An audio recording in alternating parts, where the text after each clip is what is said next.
Good morning, good afternoon, good evening, no matter where in this grand world you might be. Thank you for making us part of your day. Pretty sure that all the Gooners in the land had a happy Monday. Let's get ready to rumble!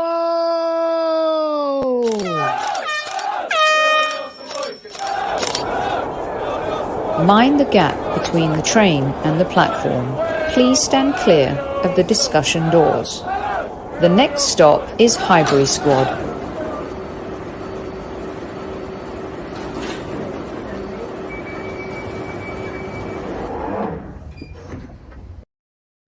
Hello, everyone. Let's just take a minute and observe this wonderful piece of art here. Look at that. It's just delicious, isn't it? Xhaka getting ready to catch Jesus. I believe that's Emerson Royale, aka Chicken Royale, holding his head. And all those happy gooners in the background. Look at their joyous faces. Happiness. Yes, we could make an NFT out of this. Make tons of money, why don't we? Oh, what a start to the show. Doesn't get much better than that, does it? Welcome, everybody. Super Kev is here, but he had to duck out and duck back in because he's having internet issues. It seems like his travel work internet issues have actually caught up with him at home as well. He's got gremlins everywhere, Super Kev has. I think it's Jamie O'Hara trying to make sure that he does not have his say on the Arsenal once again post North London derby. Good evening, squaddies. At ease, Super Kev will be here momentarily by hook or by crook. He will find a way to have internet access. Love you guys. Hope you all had a wonderful weekend. Of course you did. And thank you so much, Flying. The migraine is still there, hence the hat and the hoodie and trying to hide myself. But it'll go away eventually. Lots going on, It's been a euphoric weekend. And we're a big family here. And Tony hasn't been too well this weekend. So send lots of love, squaddy style your way, and I'm sure all will be okay. Everyone checking in on Magic Mike over the weekend. Thank you. I sent your kind messages to him. And apparently Eve, I don't know what that noise was. Dear Lord, I hope that didn't bust everyone's eardrums. Apparently people on Tom Canton's show this morning, the Gooner Talk 8 a.m. show, were checking in on Magic Mike as well. So I don't know. I don't know what to tell you. My mic's cutting in and out, is it? Like badly? Like I can't hear you, so if it's cutting or it just cuts. Because if it's like, and then it go, and then it, Tottenham are, don't you hate like that? Then I'll plug the whole crikey thing out. But if it's not, then we'll carry on. Now we good, says Al Carp. Okay, excellent. Let's get some of your comments up. Greeting each other. One of my favorite things in the world is how you all care about each other and you greet each other when you come into the chat. Let's have a discussion. Love from India. Oh, I love India. My niece is married to a wonderful young man from India. Our family has a lot of love for the Indian culture. 2 weddings we had, an Indian wedding and a Greek wedding. Can you imagine the weekend? Oh, holy guacamole. It was amazing. Best wedding weekend ever. Thank you so much. Fluid. What's happening? Highbury in London was a sea of red. Brilliant stuff. Stephen, Daniel, Matty K in the house. Where is Danny D? I do believe Danny D was here earlier, but did he leave? That is the big question. Hi, Lynn. Bless your cotton socks. Thanks for checking in over the weekend with an email. Rich, how is life? Good to see you again. Back in the house. Demsec as well. The other thing, I woke up this morning. Okay, love sharing stories with you. Woke up this morning to 15 WhatsApp voice notes from Guna Russ. And let me tell you, if you want to start Monday off in top shelf fine form, everyone in live chat, you need to have singing voice notes on your WhatsApp from Guna Russ. I mean, some of them were a bit dodgy. There's Magic. Hello, Magic. Some of them were a bit dodgy, but most of them were just absolutely glorious. Glorious they were. Glorious. His singing is kind of horrendous, but yeah, it's glorious, Magic. Brilliant stuff. I had the song he performed the best was actually Jesus. He did that the best. His worst was Mikel Arteta. Is there irony there? I don't know. Maybe. But let me tell you something. It was brilliant. Guna Russ, can I share one? If you give me permission, I'll play one on the show. Brilliant stuff. All right, let's see what else we got. He was here earlier. Lone Star will back me up on this. I even sent him a message because he says he actually accused Arsenal fans of being runners. And I said, dude, you're the one that was doing the running on Saturday. And then I think he left. So don't think I scared him though. Right, let's talk football. We'll wait for Super Kev to come in. Salute to you too. Let's hear it. I would love to give you fake account. You think Danny D? Ooh, Matty K, super sleuth agent in the house tonight. Are you suggesting that Danny D this entire time has been a mole? Is not a Spurs fan? Is an Arsenal fan masquerading as a double agent? What are you suggesting? Wanted to say thank you also to everyone who sent in a video for our predictions. Video went up a day before, not even a day, a few hours before the North London derby. And I believe you were the lucky charms. Mark B, part of that, as was Ehis, our number one listener from Nigeria. And thank you to everyone who participated. Tom, Lee, Dan, MK from the LA group, and Chris Cowlin from the Tottenham fan channel as well. It was very nice of him to send us. This week on the show, we're going to be previewing Liverpool as well. Look, 8 minutes in, haven't even talked about anything yet, but have I? I think I have.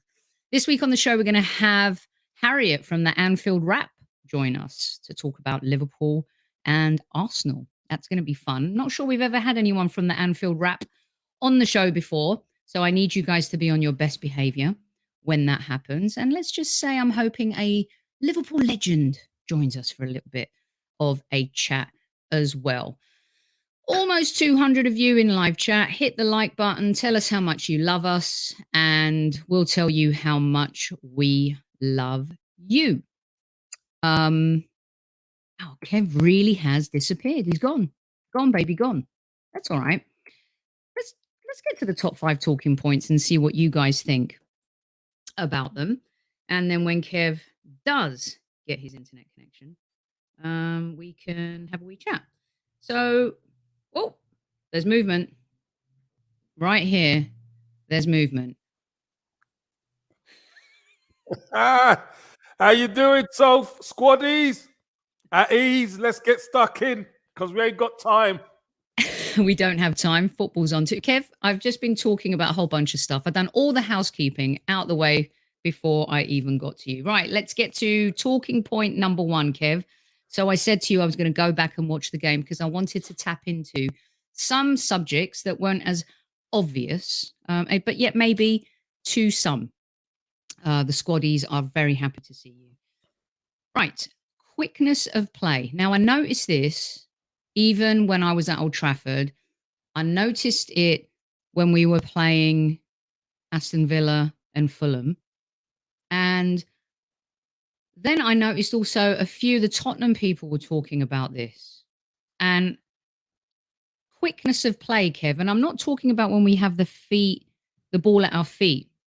We play quick. Our in play is quick, but everything that happens around playing is also happening quickly. Taking free kicks, taking corners, throw-ins especially. There's no time wasting whatsoever. Ramsdale kicking the ball out. It's like not only are we playing quick football and really pushing our opponents, but we're making the game speed up and not giving the opponent any time to settle, Super Kev. And actually, Chris was saying this on his show too. They were kind of blown away by how quickly we were doing everything. And it's like Tottenham couldn't deal with any of that. Do you agree with what I'm saying here, Kev? Have you observed that as well in terms of how in tune we are with the game, but not only when the ball is in play, but how cognizant we are of everything that's happening around the game as well? Well, it's what we call the tempo. You've got to play with tempo. And tempo isn't just when you've got the ball. Tempo is the way you close down, the way the player's attitude is towards getting on with it, not dwelling on things that maybe have gone wrong. So, because you know, your head could drop and all those kind of things. No. Tempo is to keep the opposition, one, uncomfortable, and two, playing at that pace. Because the Arsenal boys train like that. The key is, if they train like that, the opposition do not train like that. Mm-hmm. So the more they can play at that tempo, is the more uncomfortable the opposition get the longer the game goes on. And that's why a lot of the second halves, you see Arsenal kind of get stronger. We get better. And the opposition could die out a little bit. So it's a good spot, Sophie, but you need the players to do it. That's the truth. You do. You need the good players to be able to do that. Because within all of that speed, Sophie, it's no good if you're playing with speed, but you haven't got the quality.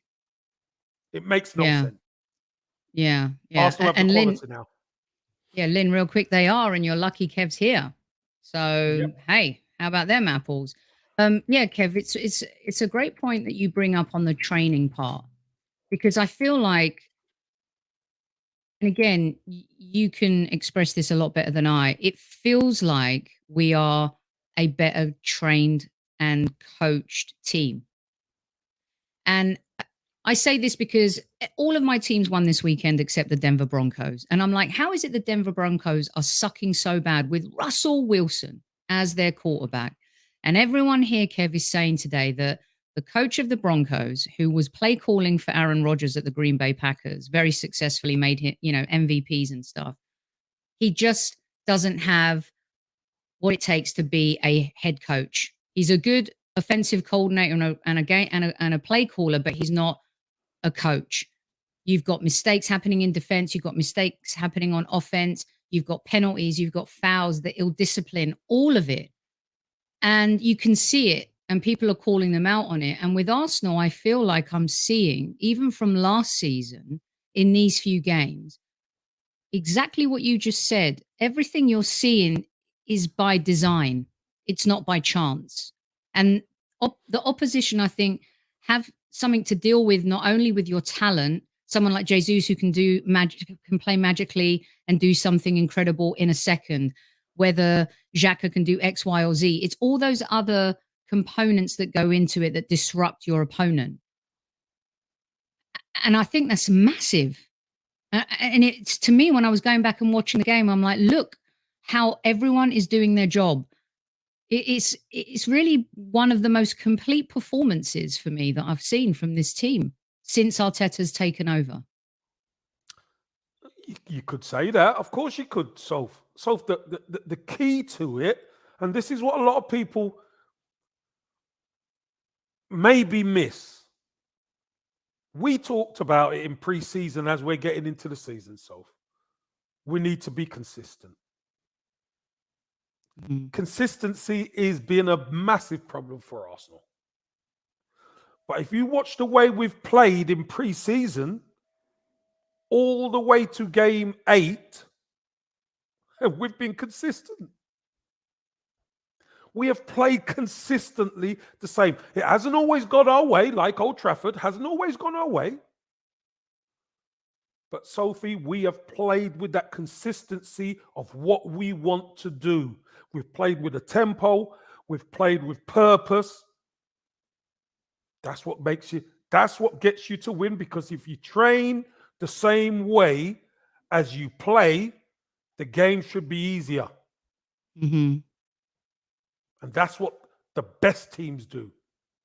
The best teams train that way, train a certain way, and you see they've got a swagger in their play. Why? Because it comes natural to them. It really does. It comes natural to us now. You know, and this is no disrespect to previous players we've had. Previous players just weren't good enough, Sophie. It's that simple. You can see what we're doing now. Mm-hmm. We couldn't do that with the previous players. I think that's why I always said it's the players, Sophie. I think some had the talent to do it. Aubameyang's a good player. I mean, you would say he's our best player. You got to play your best players, but he can't and could never do what Jesus does. Can't do that. Look, we're not. It's not like apples for apples, right? It's within the system, Soph. Can you perform within the system? Aubameyang couldn't in the end. Lacazette could, but really it was one way. It was just one function, holding the ball up and foraging in midfield. But we didn't get that production at the top end of the pitch. So do you remember we spoke about, we haven't really had that guy, although we've had Aubameyang, he's been in and out, and we've had Lacazette, who hasn't really been convincing. It's going to be good to get a number 9 who can do the job. Now we've got a number 9 who can do the job. You see the difference. But it's in a certain way. Gabriel Jesus knows how to play this role. Yeah. You know, it makes a massive difference. Can I ask you, and this is a great, I love this. We impose ourselves on the opponents 100%. We haven't done that in years. And I think that's a great point. And it brings me to my point number 2, Kev, where these two mesh together. And Guna Russ had brought it up in a comment earlier as well. One of the things I just spent when I was watching the game back a couple of times was, you're welcome, P. Trim. Thanks for joining us. The effort without the ball. And I watched the City game, and then I watched the highlights again. And even in the second half, when they made 4 subs and the game changed, United scored 2 goals, whatever.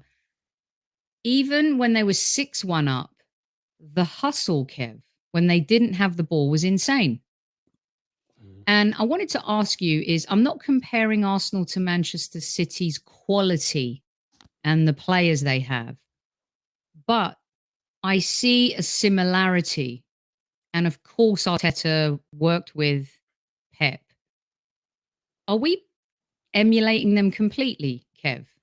Are we, I'm not doing apples, I'm doing apples, oranges. But what I'm asking is, are we trying to be them? And I say that in a very positive way. We're not trying to be them. What we're trying to be is similar. We're trying to be similar in the way our mindset is. Because if you watch Man City, they play the same week in, week out, Sophie. They don't settle for nothing. They don't settle for anything. They go for it. They win the game. And it doesn't matter who they play against. They could be playing Real Madrid and then Bournemouth. They will approach the game in the same way. They will pass it. And when they lose the ball, they have that hunger and desire to go and win the ball back. And that's what you're seeing from us. We're having a desire and a hunger to go and win the ball back. That takes huge heart, and that takes a willingness from the players, Sophie, to go and put the work in. It's important. Because you know what, Soph? We've discussed it previously. When you haven't got the ball and you're chasing the ball, it's hard work. That's the hardest part of football. Brutal, isn't it? Remember when brutal. Jack was even talking about like playing Barcelona back then, and brutal. It's because they play around you, and you stop running because you don't want to keep chasing because it's hard. But the 1, 2, 3 runs you make, the 4th, 5th, 6th time they pass it, you might trap them. So you've got to do the hard yards. And we were trapping Spurs constantly at the weekend. And that is the sign of a very good team, Soph. That side of it, if you remember rightly, we discussed about we weren't good with the ball. We discussed it with Jack Wilshere. Mm-hmm. We discussed it when we're good on the ball, but without the ball, we're poor. We are so much better without the ball. It's the one area as well last season where you and I used to bring it up a lot, actually. God, you were like, we're so terrible off the ball.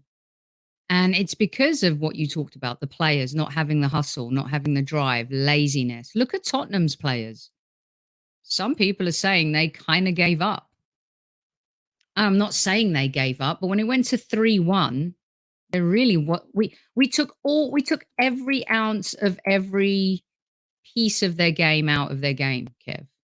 Sophie, And they had nothing after. Sophie, Antonio Conte tapped out by making those 4 substitutions. He tapped out, Soph. He done that. People could talk about, the Champions League and all that kind of thing.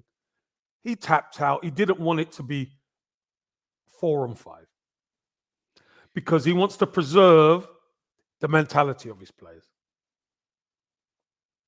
Well said, Guna, 8, David. Outclassed. Yeah. And Jamie O'Hara reckoned he was going to outclass Arteta, and the Arsenal outclassed him. Simple.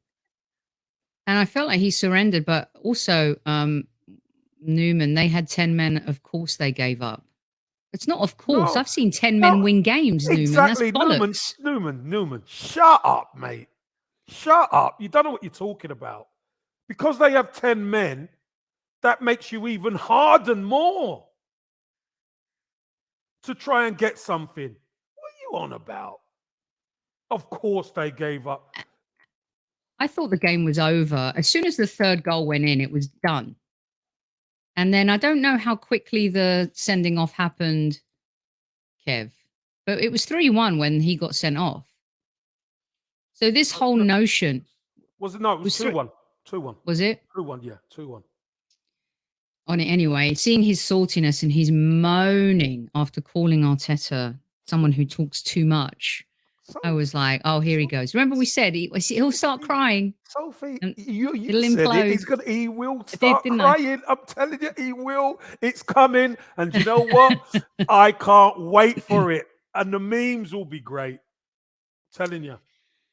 So I want to bring up also, brilliant. Okay, so number 1, quickness and without the ball. Kev, there is something different now. We've got the DNA and the profile of players, the hustle. They've all bought into what Arteta wants to do, the style of football he wants to play. There were times in his first 2 seasons, it was rancid. It wasn't pretty to watch. And a lot of the times, many people who were critical of him said, let's see what he does when he's got his own players. He has his own players. And now we are seeing what that looks like. I believe Leicester may have just scored 2 very quick goals. And one goal? Okay. One goal. Maddison. The other thing in that, Kev, is this is where I feel like there are certain players who get all the glory when we're talking about the quickness with the throws. Kieran Tierney did it when he came on, right? That understanding. I felt like Benjamin did it quickly. He did things quickly. 2 quick goals. Barnes just scored as well. Was it, Kev? Sorry. Yeah, Barnes, sorry.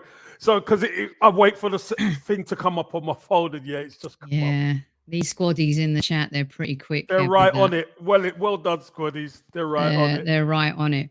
So Mark B just brought it up too, because even though we've lauded him, and I felt like, yes, on the post-game show, I said to you, there were a couple of times where I was worried because Zinchenko gets locked out of position.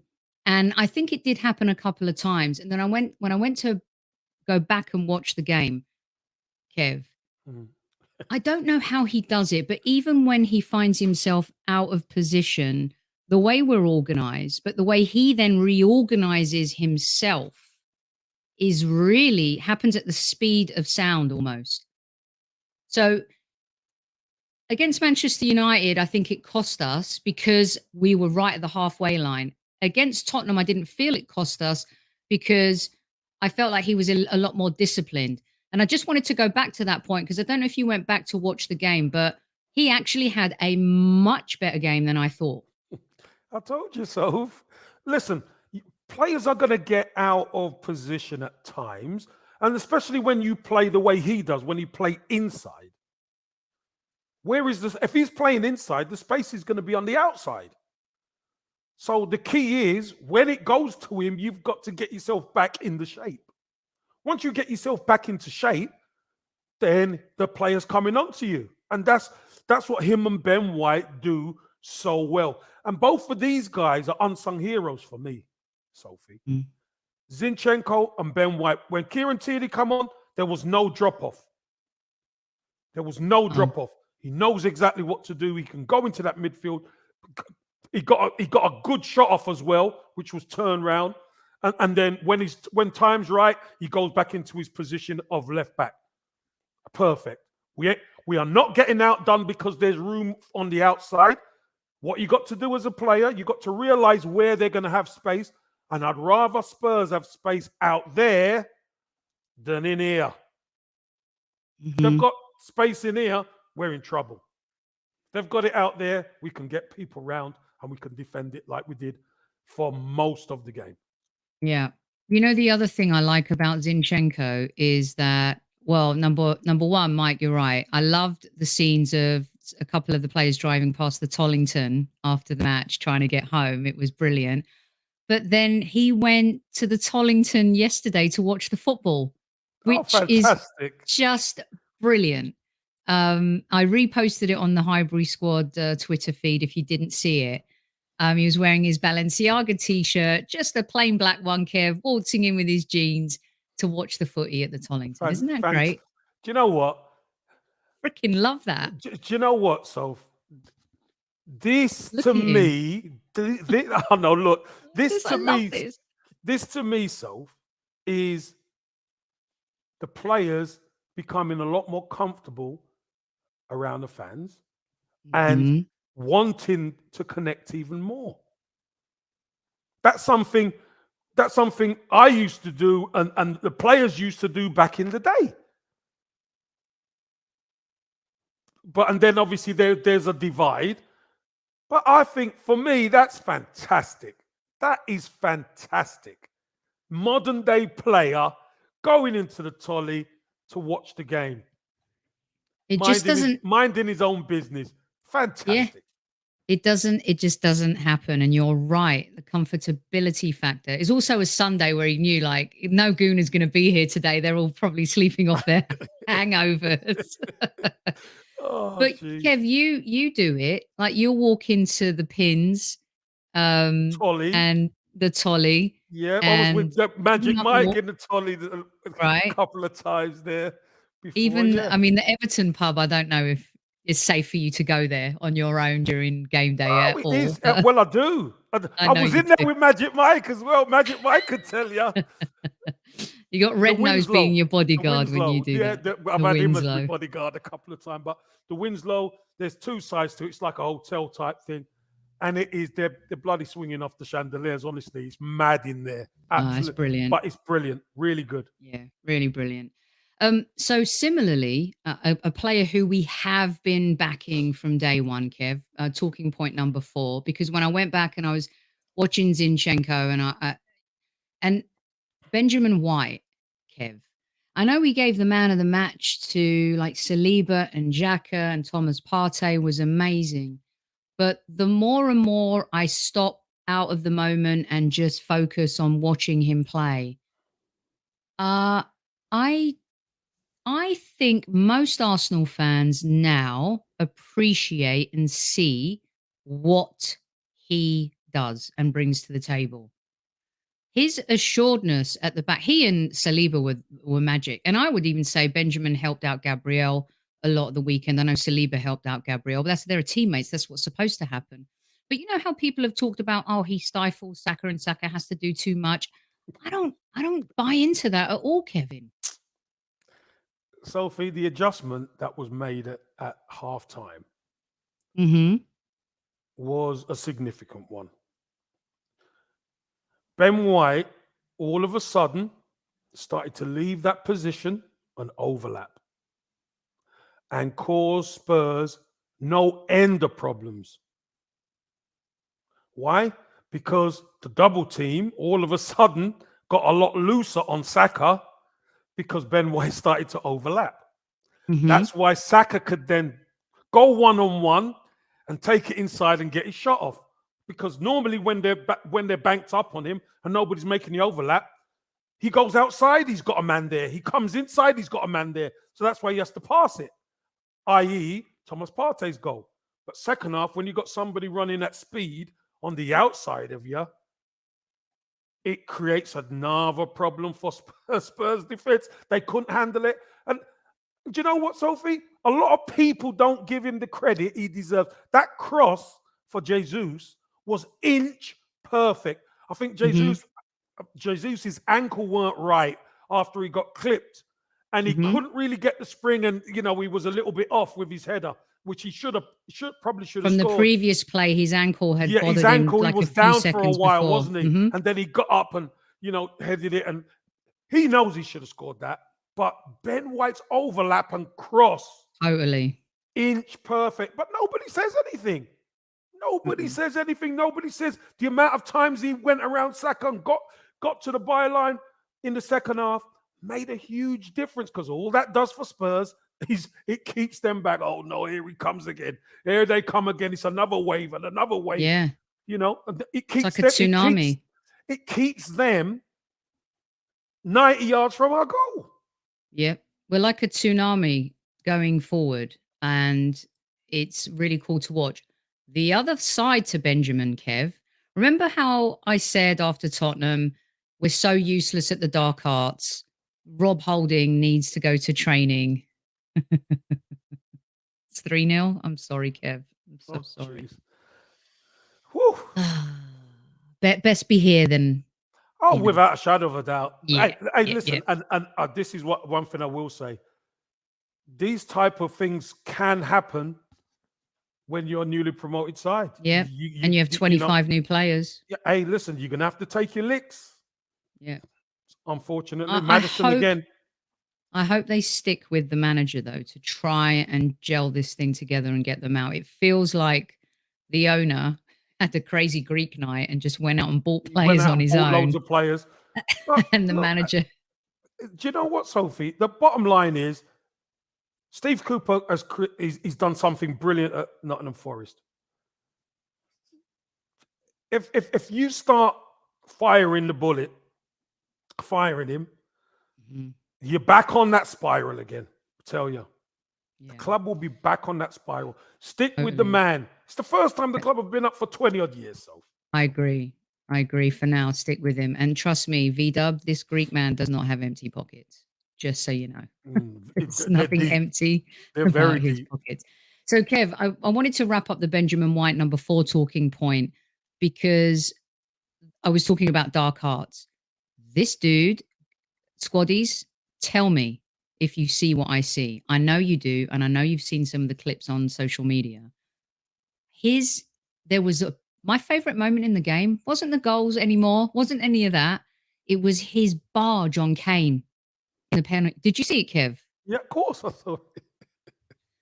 He does that a lot, subtly, beautifully, timed perfectly. Refs going forward. Got to be timed perfectly. Yeah.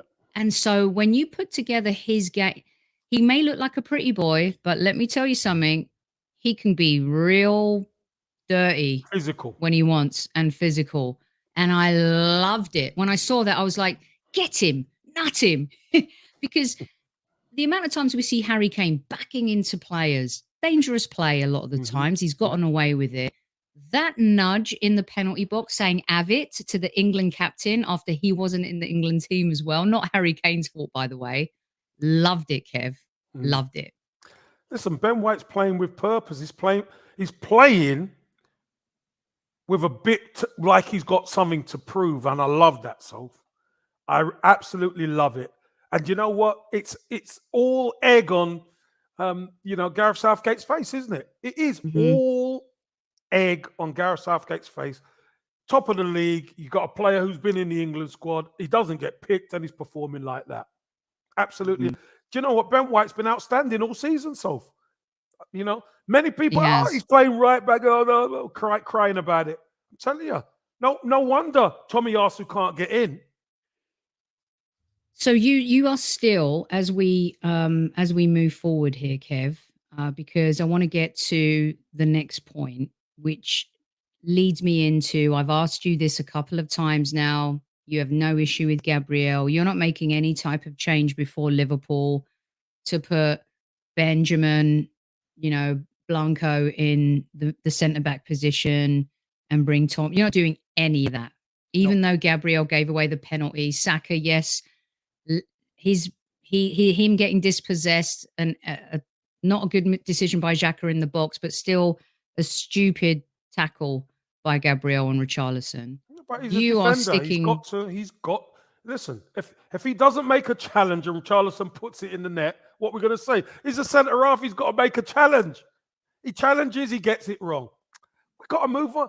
Sophie, this is high level football, and he's a defender. Yeah, he made a mistake, but players make mistakes. I ain't changing anything. Why are we changing it? We're top of the league. We're top of the league. I mean, I'm not being funny. I ain't changing anything. Right. Also, is Benjamin a better right back than he is a centre back? Listen, he's a defender. That's what he is. He's a defender who, as we knew, he's very good on the ball. Okay, Sophie? This position seems to be perfect for him because not only can he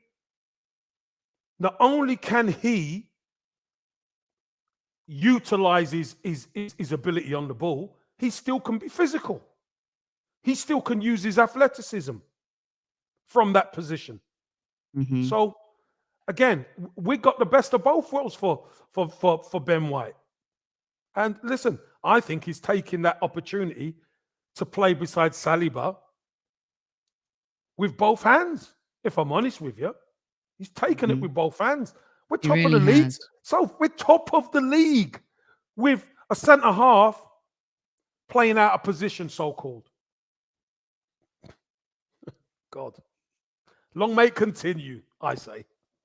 Long may it continue. I totally agree with you. Right. So with that said, let's shift gears a little bit because we're going to be talking about it all week, and we do have a Europa League match sandwiched in between. Before I get to the Liverpool talking point, just want to ask you real quick, Kev, about Europa League on Thursday.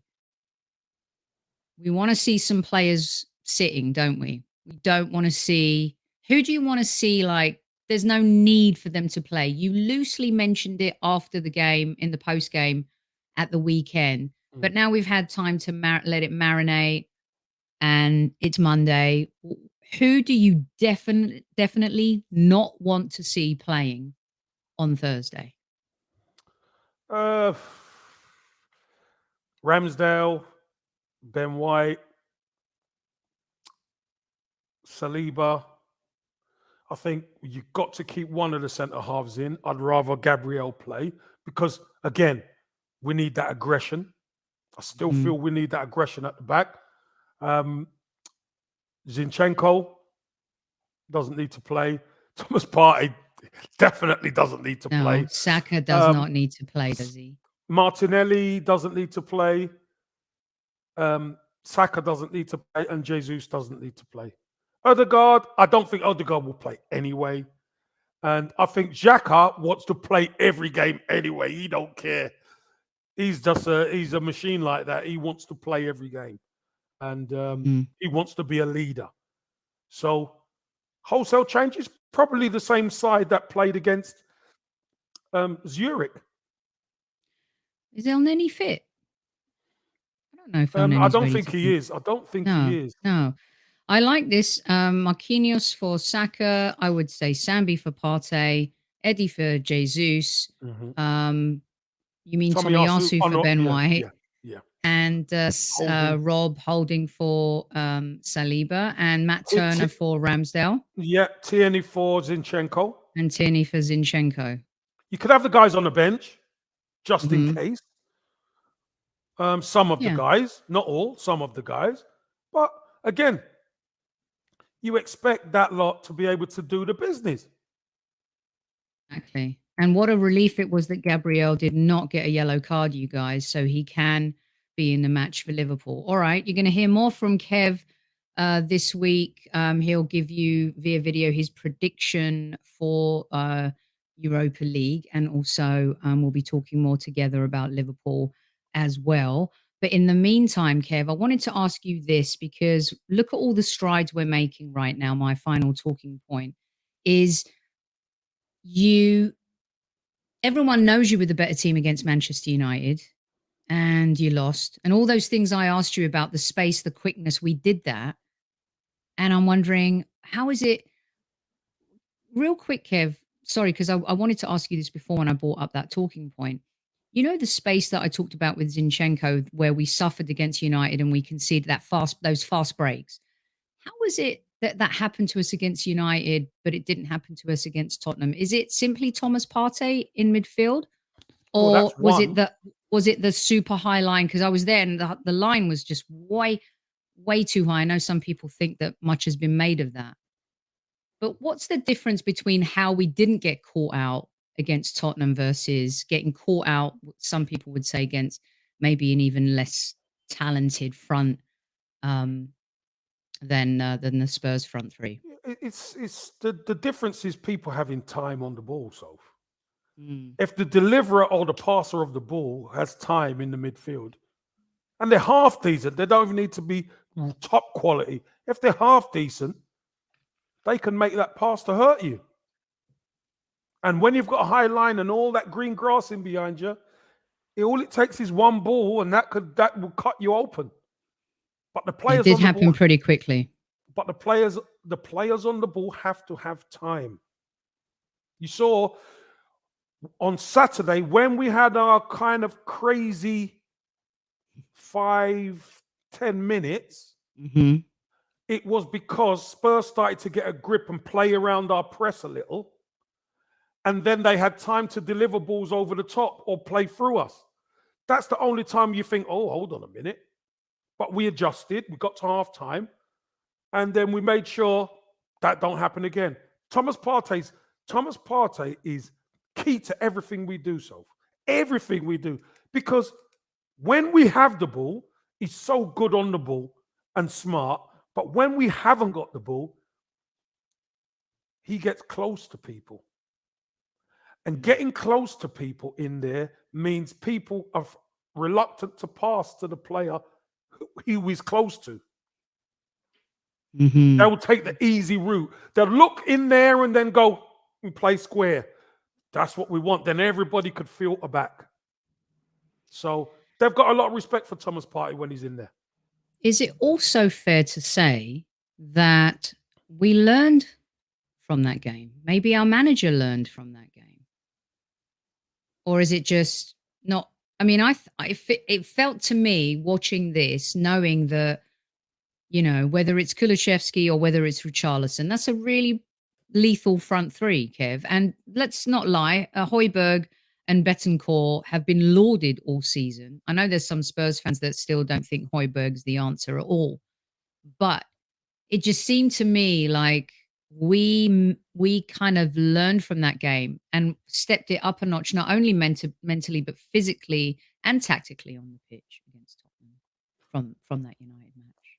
Well, the key is, and I'll say it again, Soph, the key is when you cross the white line, you're up against an opponent, and if Arsenal players perform, the more Arsenal players get the better performance-wise against their opposition, we've got a great chance of winning. And you look at all over the pitch, Sophie, who won their individual battles? Arsenal players were winning the individual battles all over the pitch. Second half, we definitely won, even more so dominated the one-on-one battles. And that's what makes the top sides. The top sides really put you under pressure because they're winning the one-on-one battles. Mm-hmm. And that's what Arsenal have got a lot better at, because to win your one-on-one battle, Soph, you've got to dig deep and you've got to be good without the ball. Yeah, totally. Absolutely. Okay, Kev, Liverpool. I think it's really, there's games that you just have to win in order for the process to continue evolving into progress. And I'm all about playing our football. I was saying on Lee Judge's show yesterday, I know you popped in for a little bit. Like, I'm not saying sacrifice our style, but there's times maybe at Old Trafford where I was just like, I'm happy to walk away with a 1-1 here because I want to change the narrative of Arsenal at Old Trafford. Now, if this game was at Anfield, it'd be different. I want to change the Arsenal narrative at Anfield for us to really move forward.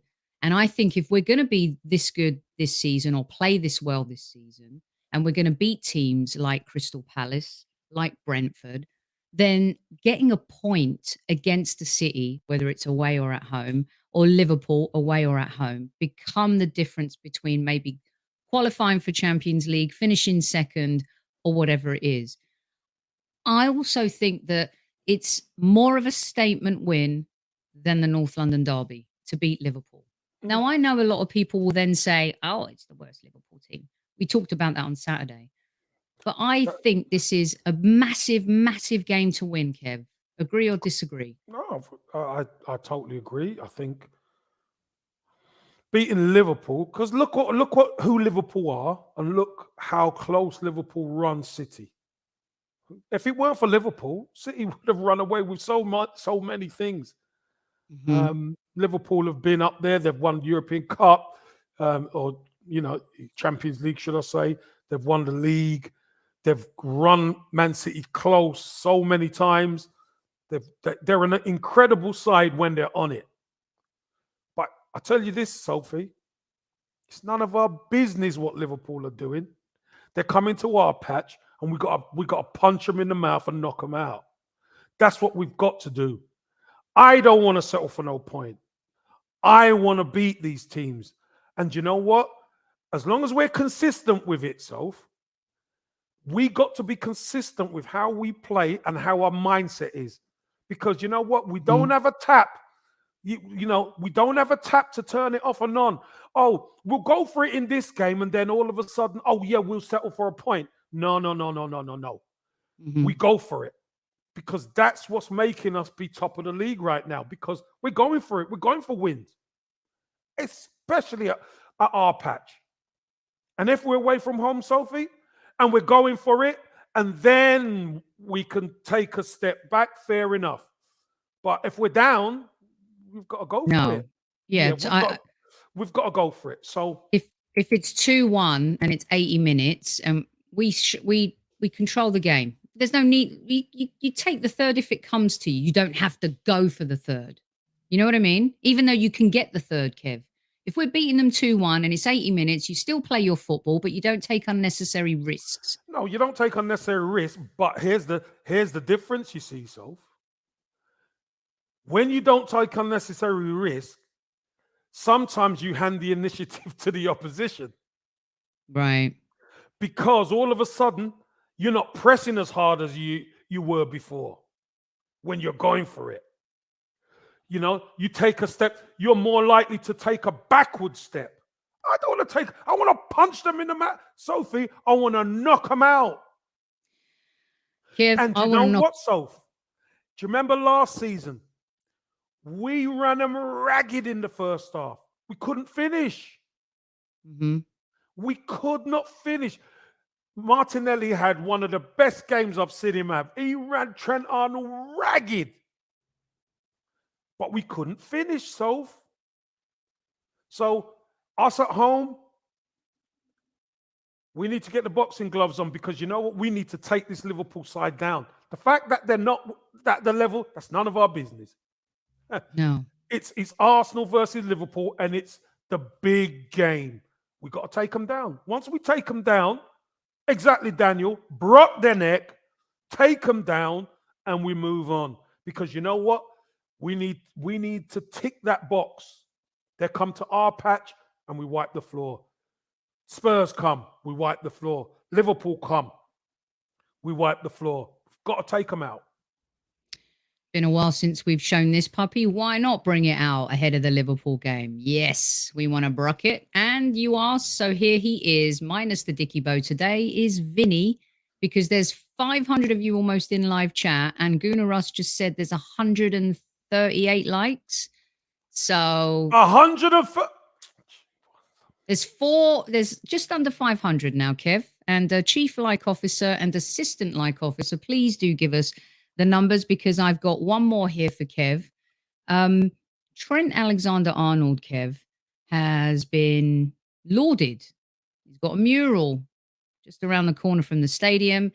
Been a wonderful player for club and country.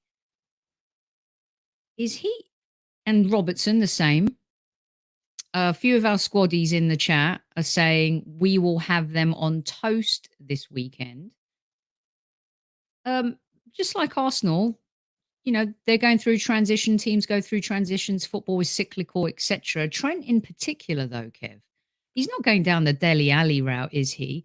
But also, what I don't want is that we don't exploit this Liverpool and we allow that story to brew or that narrative to happen. That's what's going to bother me. Like, now's the time to beat them.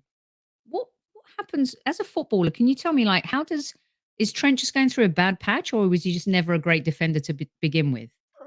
He's never been a great defender, but the problem that you have is Liverpool have been so dominant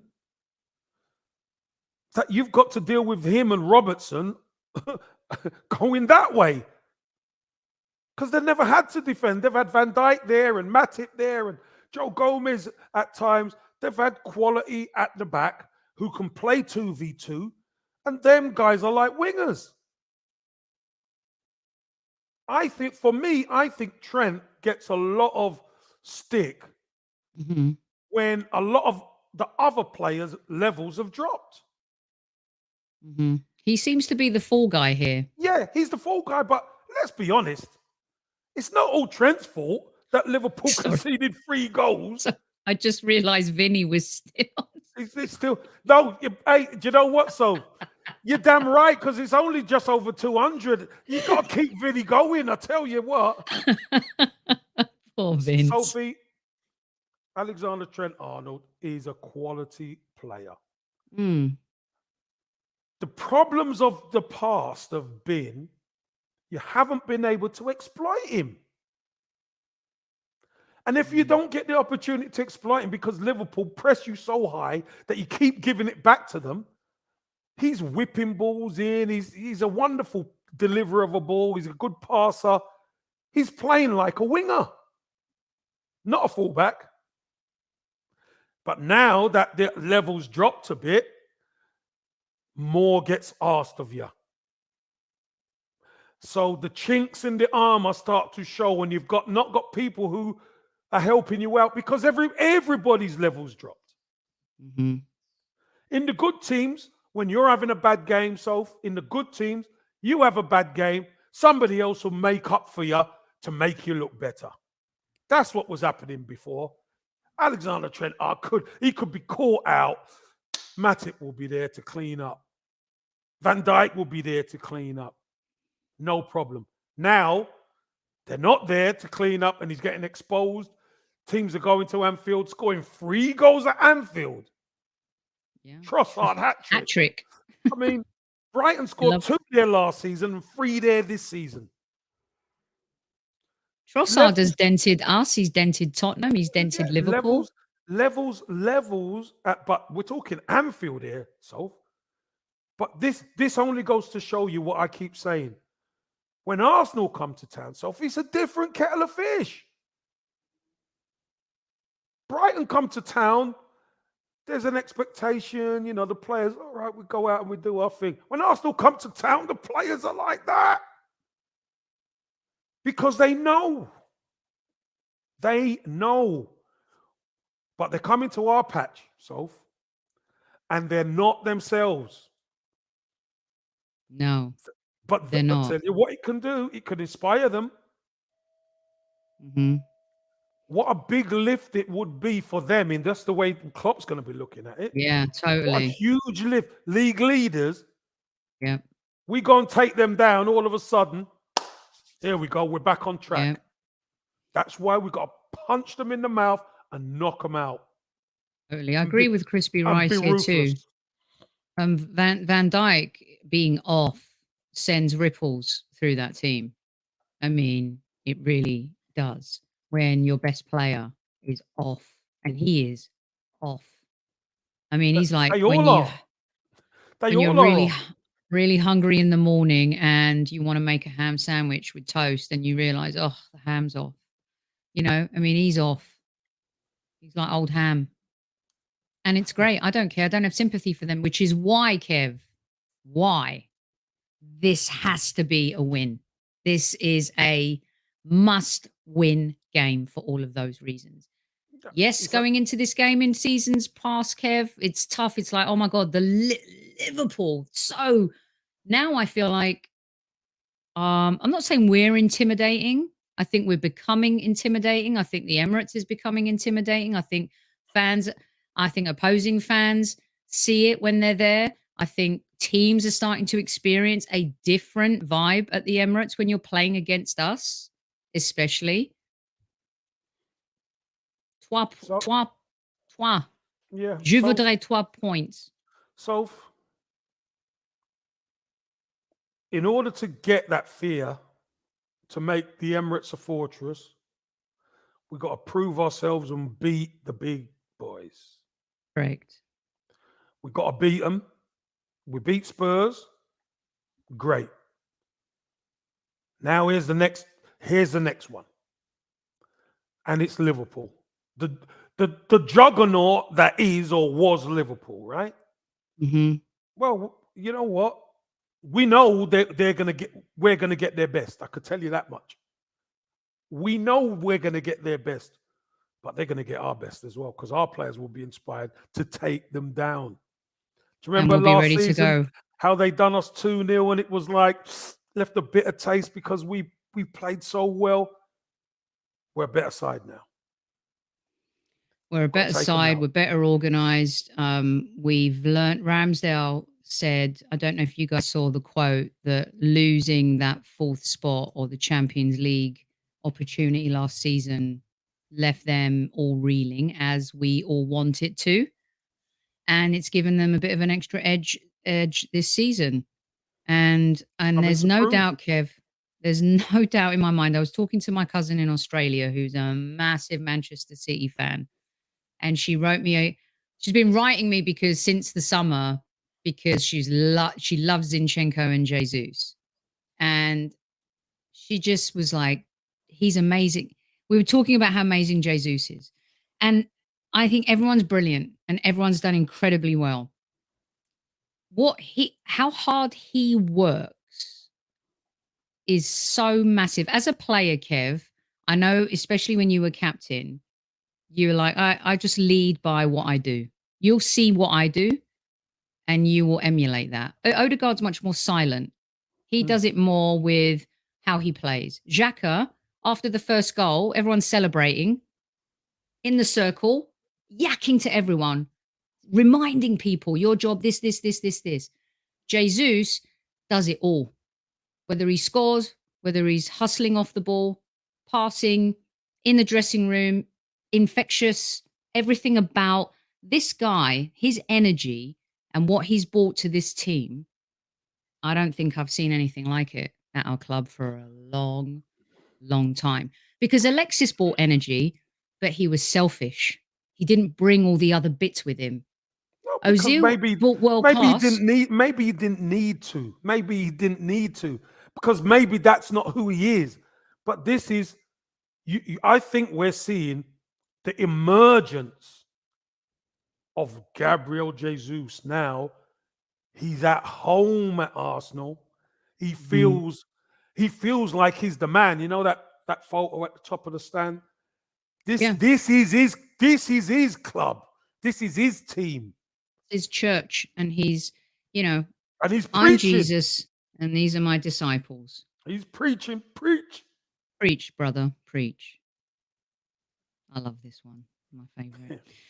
Right. And of course, my Brazilian boy band. I'm writing a song to bring out a single, and maybe we'll play different. Maybe we'll mix up the music at the Emirates. So the North London Forever song isn't the only one playing. Do you know, can you get that picture back up? Do you know what would be funny? So put the picture back up. Do you know what would be funny? You see just behind Gabriel Magalhaes and Gabriel Jesus, if Zinchenko's face was there, oh my God, that smiling. would be so Could good. you imagine, like coming over the back of the sofa, being the fanboy. Yeah, with his hands on the top, just you see his eyes on the smile over the top. Oh, that would be funny. I expect one of the squaddies or a listener to do that before the next live show. As long as it's not Newman's art, I'm good with it, Kev. Yeah, keep away from him. Keep away from that one, Newman, for sure. Geez. Right, we talked about it all on today's show, the top 5 talking points this Monday Madness. We talked about quickness. We talked about us without the ball. We discussed Benjamin. We talked about ZENITH. And we talked about who starts, who sits for Europa League, and some early quick fire chat on Liverpool, which we'll get stuck into a little bit more this season. One thing I want to say about Liverpool is I expect us to beat them. So I expect us to beat them. Do you? Is this a fair question, Kev? Do you expect us to beat them more than you were expecting us to beat Tottenham, or you were expecting us to beat Tottenham? But because I expected us to beat. No, I expected us to beat Tottenham. But I expect us to beat Liverpool. I expect it. And this is where expectation goes up. Look at the type of side we are. Look at the type of players we are. Look at the way we're playing. We've got to be confident in what we're doing. We've got to be. Liverpool come to town. Hey, yeah, I agree. It's one thing at their place. I expect us to beat Liverpool and make a statement. I expect it now, Soph. And this is what comes with playing well and being top of the league. The expectation level goes up. I wonder how long we'll be there because, Kev, I really can't wait to see. I was going to ask. Okay, I said we're going to do 45-minute show today. That's it. We're 1 hour in. I know we got to go soon, but how do you defend Haaland, Kev? Sophie, you keep the ball away. You keep the ball away from him. Because, let's be honest, a lot of people talk about just Haaland. So there's many. While you're there worrying about Haaland, you're 2-0 down. De Bruyne and Foden have scored. De Bruyne was ridiculous. That ball, I said it on Sky yesterday. It's not fair, so I'm a striker. Dean Ashton was on as well. I said, Dean, as a striker, you make your run because the player on the ball you think can find you. Haaland knows he's going to be found. That's the difference. You think he knows he's going to be found. So like V-Dub says, cut off the supply. Cut the supply. We've got to keep the ball. And do you know what? We proved it last season, Soph. We can outplay them. Man for man. We can outplay them. Again, our problem was last season, Soph. We couldn't take our chances. We're a little bit different team now. And do you know what? It's probably the best thing at the moment. The Man City game gets moved. Let's Yeah. build up our resistance and our steam. Let's build it up because we want to be talked about in, here's the top two. This is the big game, the top two. When's the last time we've been involved in those sort of games? I don't know, but Kev, what scares me about waiting is that I don't want any injuries. And this dude's going to get a rest for a whole month while a lot of players are going to be in Qatar. Sophie, let me just say something. What do you think about resting for a month? Go on, Kev. Hey, listen, it's going to happen because it's a World Cup. It's going to happen, whatever. We get an opportunity to do some warm weather training. Go out to Dubai. We done it last season and the team kicked on. Let's get some more of it. Let's get some more. Hopefully not too many players are away on World Cup duty, but the ones that are behind can keep themselves in good nick and be ready. We need to be, because we want to be where we are until then. It would be great to be there, top of the league, and we get the break. But William Saliba. Go on, Kev. But the key is to push it further. Do you know what, Soph? Although Haaland scored against Villa, if it weren't for a rash decision by the referee, Villa would have beat them. I heard you and Lee had a conversation yesterday where you were both talking about how City lost that second half 3-2. And they're No, we said it jokingly because we know they put the handbrake on and they were just going through the motions. They made 4 subs. I mean, but here's the key, you see, Soph. If you're a team with a purpose, you can hurt City because if you can play around their press, you are right in at their back too. I'm telling you, you are right in. Martinelli, Saka, Jesus are going to have big opportunities, but we've got to stay in the game. That's the key. And Liverpool the same. We've got to be able to stay in the game and play through their press. Once we can play through their press, Sophie, we can have a right go at them at the back. I'm telling you. I expect us to beat them. I do. I would assume, and my mother taught me never to assume, but I do it anyway. I would assume that we will play City at home exactly the way we did last season, but just have better players like Jesus and Zinchenko added into the mix and Vieira being able to come off the bench. I would assume that we would play them. And I'm assuming that we will play Liverpool and start the way we did against Tottenham at home. Listen, we've been consistent in our performances, how we've started. Bonzo, press the press. I like that. Press the press. Brilliant. And that's it. That's a new T-shirt, I think. Press the press. And that's it, says Super Kev. And that is it for today, folks. Brilliant stuff from Super Kev and from you guys in chat. I love it. I wish that we were playing them this weekend. I really do. I wish that we were playing them this weekend. And Kev, Saliba versus Haaland, maybe even more exciting than Joshua versus Fury. What do you reckon? I'd pay to see. Well, I think our two centre halves have to be uncompromising that day. They really have to. Sophie's deluded. What are you talking about? our two centre halves have to be uncompromising and smart. And I think we've got. Listen, Gabriel's going to be aggressive with him. Saliba is going to be smart with him. That's cool. He's a Liverpool fan. Let's see. Rosalind's birthday, Kev, wants a kiss and a little wave from you. Happy birthday, Rosalind, for tomorrow. There we go. What is it, 50 years ago now? Wow, Rosalind. Brilliant. How special. How special. Happy birthday to you, darling. Brilliant stuff. Well done, squaddies. You smashed it tonight. Everyone doing a great job.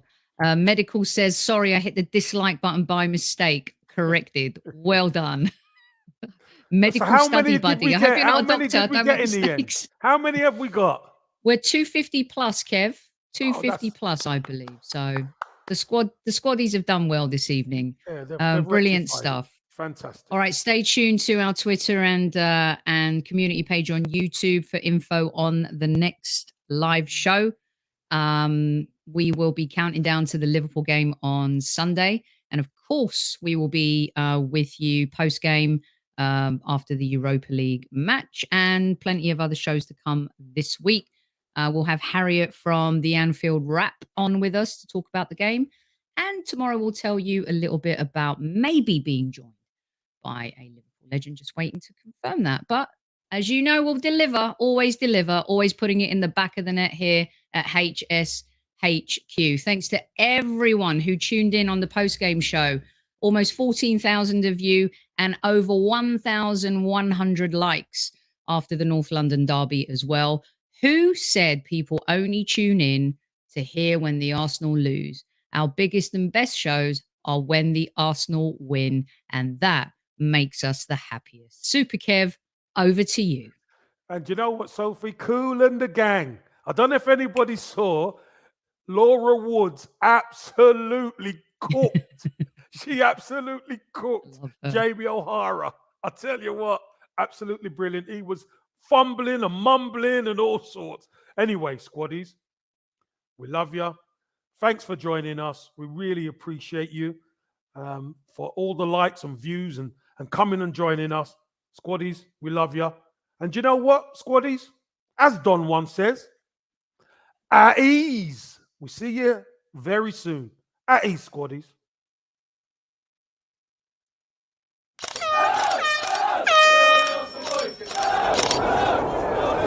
Mind the gap between the train and the platform.